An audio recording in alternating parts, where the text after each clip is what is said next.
Gaurav Sawant is with us. Gaurav, over to you. Bring us all the sentiment, what's going on ground. You're very close to the Gaza Strip.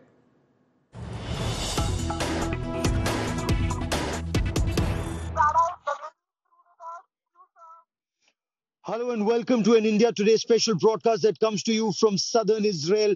I'm Gaurav Sawant and we are very close to the Gaza Strip. Behind me, you can see Israeli tanks and armored personnel carriers. You can also hear the boom of the 155mm howitzers as they target Hamas strongholds in the Gaza Strip. Joining me on this special broadcast from Israel is a young combat soldier turned member of parliament, Sharren Haskel.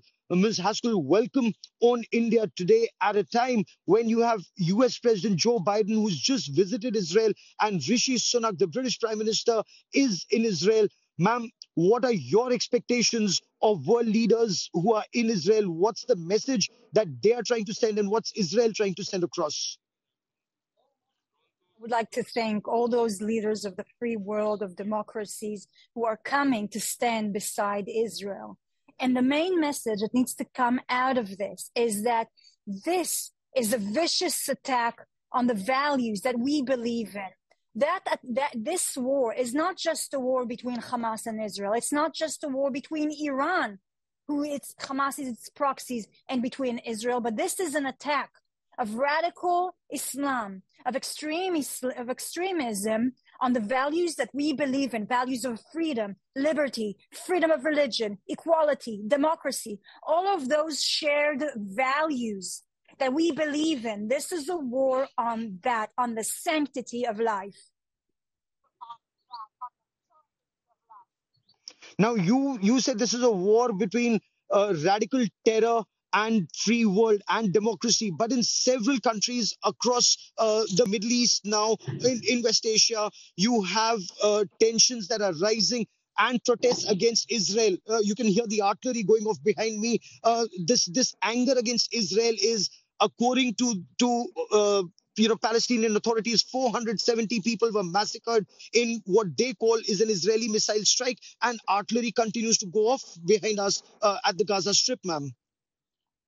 Well, let's make it clear. The Palestinians are on siege by Hamas. Hamas is targeting not just Israeli children, but also Palestinian children. They are sending rockets and are hiding behind dense population in schools, in hospitals, in mosques. And so by that, they are actually putting a human shield of children in front of them. What happened, the tragedy that happened in the hospital, was made by the Islamic Jihad. They have killed, by their sources, almost 500 children because they set their rocket launchers in the cemetery behind the hospital. We have every proof by the IDF, but not just, also independent investigations of the Pentagon and other agency who shows that a faulty missile of the Islamic Jihad had hit this hospital. And so the world needs to understand that Hamas is sending propaganda, and they're not just targeting Israeli children, but also Palestinian children. Gaza needs to be freed of Hamas. It needs to be freed from Hamas because they cannot be our neighbors. This is ISIS. This is Al-Qaeda sitting on our borders. And the massacre and butchering that they have done in the recent week. I'm reporting from that border right now. I'm reporting from that border right now, and we can hear the artillery go off, the rockets and the missiles hit some of these strongholds of the Hamas, as Israeli army puts it, and the frequency is increasing behind me. But what about the collateral damage? The world is alarmed by the collateral damage, with civilians also coming in the line of fire, Ms. Haskel. I'm sorry, Gaurav. But you really asked me this question. What about the Israeli collateral damage? What about 1,500 Israelis who were butchered? Children, babies that were beheaded, entire family tied down and burnt down. Entire families. A baby that was cut out of their mother's womb and shot. A 6-month-old baby that was shot in the hand of his father. A girl as young as 13 years old that was raped in front of her entire family and then murdered. What about that collateral damage? What about Israelis? We need to live here safely. This is a war that's going to determine whether us Israelis can actually live here in Israel. Don't talk to me about the collateral damage. Unfortunately, they are hostages of Hamas as well. And once Gaza is going to be liberated from Hamas, then Hamas cannot use them as a human shield as well. This is our mission, and we will not stop until we bring back the security and the safety of our citizens. This is our mission, and we have to concentrate on that. Ma'am, explain how will Gaza be liberated of Hamas when Hamas, as you say, are hiding behind civilians? When Hamas is in buildings, will ground troops have to be committed, because those ground troops will then be in the line of Hamas fire? Whether Hamas has home advantage, hiding in buildings behind civilians, targeting your tanks and your armored personal carriers. So the situation will remain extremely tense for you in the days ahead. What will happen? Will ground troops be sent in, and when? Well, we understand the risks, but we have to make sure that we completely eliminate all of their infrastructure, their economical, the military, the communication one. We have to make sure that there isn't any kind of facility of Hamas that stays. And we understand the danger in that. But we have a strong army. We have one of the best army in the world. And I trust them, because their mission is a mission of light against the darkness. Their mission is to maintain and to keep us safe. Their mission is to guard freedom and liberty. And this Jewish nation, who's the only democracy in the Middle East, this is our home. This is our homeland. It's been like that for thousands of years. And so I believe that God is on our side, and our troops are well trained, and they are the best army. They understand what had happened in recent years, and their morals is what's going to lead them. And so I count on them. You can hear the small arms fire. You can hear the machine guns behind me. You can hear the artillery go off behind me, where we are in southern Israel at this point of time. We are very close to the Gaza Strip. But is your priority first to get back the hostages, or is your priority to go in and demolish or decimate Hamas? Because that could also mean that those 200 hostages, their lives would further be in danger. Ms. Haskel. We understand, but their lives are in danger at this moment as well. And we will do anything in our capability of bringing them back safe and sound to their home. But at the same time, we have to hit Hamas hard, and we will not stop until we eliminate it.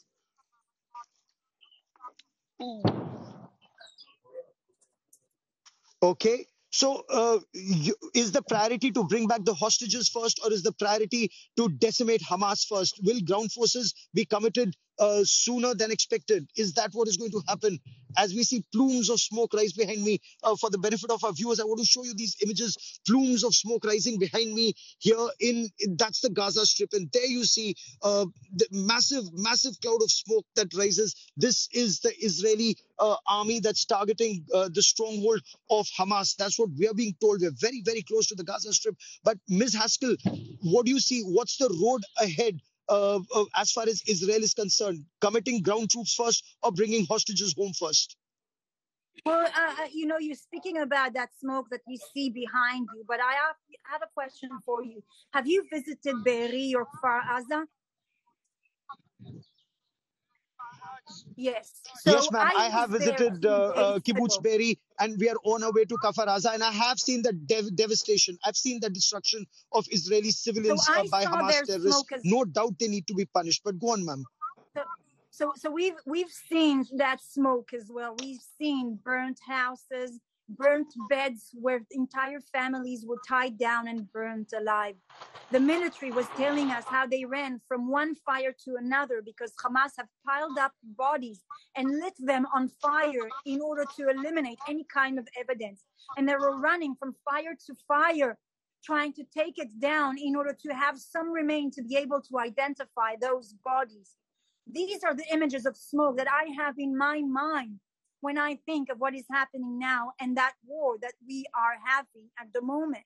We have a vicious enemy that has no mercy. It has no mercy on Israelis, and it has no mercy on Palestinians. If they had any mercy, they would immediately surrender and bring back all of our hostages. if they have any mercy on their children, this is what they would What do. is the Unfortunately, roadmap of elimination of Hamas? What is the roadmap for elimination of Hamas? Is Yahya Sinwar your target? Is the military leadership your target? Are the weapons depots your target? What would an Israeli victory on Hamas mean for the people of Israel or for you as a member of parliament at the Knesset? anyone and any facility and any arms and any equipment that they have is a target. Every member of Hamas, every terrorist that enter Israel, every single one of them who entered and butchered and massacred is a target for us. We need to make sure that Hamas is completely eliminated. I know the Israeli army knows how to do that. I count on our generals and I count on the troops on the ground. They are good people. But they've tried in the past. They haven't succeeded. Twice in the past, you've gone inside Gaza Strip. The army's gone in once for 14 days, once for 19 days. An effort was made to eliminate Hamas. Each time, Hamas has appeared stronger. So what's that roadmap? How will you identify who's a Hamas terrorist if he's without his weapon? Everything had changed since Saturday. Time after time in recent years, we were trying to contain because we didn't want to go into war. We didn't want to go into Gaza. We evacuated completely in 2005 in the hope of not returning there, in the hope of having peace and coexistence, in the hope that we will be able to live side by side, Israelis and Palestinians. We evacuated every single living Jew, even the dead. We dig them out of their graves and bury them in Israel so that they can have their own territory, their own autonomy. But unfortunately, time after time, they invested every single dime they had and every single amount of energy in more war and more violence and more hatred. And that we cannot accept. Every time we try to contain it, every time that rockets would be being sent every year, thousands of them, people who lost their life through all of these years. We did not want this war. We did not want to go back into Gaza. They forced us to do that because they have waged war and declared war, not on Ms. the Haskel, territory, is there but a on time the frame? values. There is no time frame. Same as Is there a time Al-Qaeda, frame? same as Because ISIS. every There was war, no. the principles of war, an aim. There's an aim and there is There were not maintenance of any aim. kind So of. what's your aim and is there a time frame to achieve that target? So there is no time frame. Same as the war on Al-Qaeda didn't have a time frame. Same as ISIS, the war on ISIS didn't have a time frame. We understand that the world is safer without these devil organizations, without these terrorists. We understand that our society is much safer without these organizations. And the world and society will be safer without Hamas. So there is no time frame until we defeat Hamas. Ma'am, in India, we are victims of Pakistan state-sponsored radical Islamist terror represented by terrorist organizations like Lashkar-e-Taiba, Jaish-e-Mohammed, Hizbul Mujahideen. And these terrorists are, when you kill a terrorist, it's like pruning the branches or leaves of a terror tree with roots in Pakistan, funded by Pakistan Army and ISI. As far as Hamas or Hezbollah are concerned, even if you kill these terrorists, they're like leaves and branches of the terror tree. Where are the roots of this tree of terror that targets the people of Israel? So the roots of this terror lays in Iran, that Iran is the head of the snake. Iran has proxies all around the world that is supporting and financing those terror organizations. Iran is fully controlling and financing Hamas. They're financing Hezbollah. They have their troops in Yemen, in Iraq, in Syria. They are the biggest instigator of terror and violence in the Middle East. And so they are the root of the problem. Now, we know that Iran is behind this vicious attack. They assisted in planning it, they financed it, and they even had troops on the ground. If you look on some of the social media that was spread when they celebrated these massacres, sometimes you hear these people speaking Farsi as well. Why would they be speaking in Gaza in Farsi? This is only because Iran is set on the ground as well. And so us, democratic countries, countries who believe in Israel in a liberty, position freedom, and is sanctity of Israel life, in a we have position, to Ms. join Haskell? together Is against Israel in a terrorism. position, Ms. Haskell? Is Israel in a position to fight both the Hamas and the Hezbollah together, especially when there are protests against Israel happening almost across the Arab world? Yes, absolutely. We can deal with two fronts. We can deal with any challenge that will come to us. And in that sense, the Israeli army has been preparing itself for years for a multi-front war. We understand that, we've been preparing for that, and we are ready to defend our people and our country, our nation. And I do want to take this opportunity to thank leaders from all around the world who said they will stand strong with Israel in defending our homeland. In the information warfare, is Israel lacking behind? Because Hezbollah, the Hamas was able to send across that message that 500 civilians were killed in that hospital attack, blamed Israel for it. And has that delayed your ground operations? Has that put Israel on the back foot in this war against Hamas terror? Well, look, these news are no news. Hamas is using time after time different propaganda and lies against Israel. I'm very, very surprised from different journalists who are taking their information from Hamas. This would be similar as taking information from Al-Qaeda or from ISIS and using it as facts. And time after time that had happened, we know that the information coming from Hamas is completely false and is full propaganda. We know that. And time after time, they are using it as some kind of reliable source. Well, that is a lie. We have full proof, videos, satellite images, calls that we targeted between activists who prove that Islamic Jihad stand behind this attack on the hospital, that in fact, the Islamic Jihad have murdered those children they are talking about. And so this is an absolute absurd. But you know what? Time after time, there's anti-Semitism and racism towards Jews. Time after time, we are being blamed for everything. We were blamed for that. We were blamed for the corona. We were blamed for communism, blamed for capitalism. Anyone that hates Jews, okay? As long as it fits their narrative, they will adapt it no matter how many proof we will bring out to show that these are complete lies.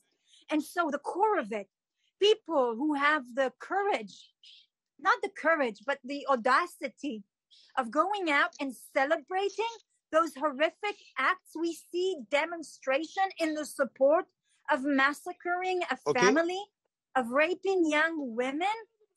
I mean, this is a war of radical people on the values that we believe in. This is pure racism. This is pure anti-Semitism. This is where it comes from. Our Jewish communities around the world are now hiding. So are you saying whatever the cost, Israeli army will go into Gaza Strip? Will there be a time, in the next 48 hours, 72 hours, 1 week, do we have a time frame when the Israeli army will go in to decimate Hamas? Or will these be one intelligence-based operations, shallow raids, or standoff attacks from air and artillery to destroy their tunnels and their leadership? Ms. Haskel? Well, Gaurav, was there a time frame on the war on Al-Qaeda after the Twin Tower attacks, the 9/11 attacks? No. No one gave them a week or 2 weeks. They understood that they have to eliminate this terrorist organization. Now try to imagine the 9/11 attack. That was 3,000 people that were murdered. Now, if you take that into the scope of Israelis, of what we've experienced on our 7th of October, you will have more than 40,000 people dead at the 9/11 attack. Now, you tell me that kind of scope of an attack on the free world, on a democracy by radical Islam, what would happen then? Would the world put a time frame, a time limit on eliminating Al-Qaeda? Never. And so please don't have a double standard. We have to defend our value. We have to defend our life. We need to bring back the security and safety of our people. If it happened once, it can happen again. And we will never let our citizens be so in danger as they were on that Saturday. Sharren, Haskel, for joining me here on India Today. From a combat soldier to a young member of parliament in the Knesset here in Jerusalem. Many thanks for joining me on India Today. Thank you very much.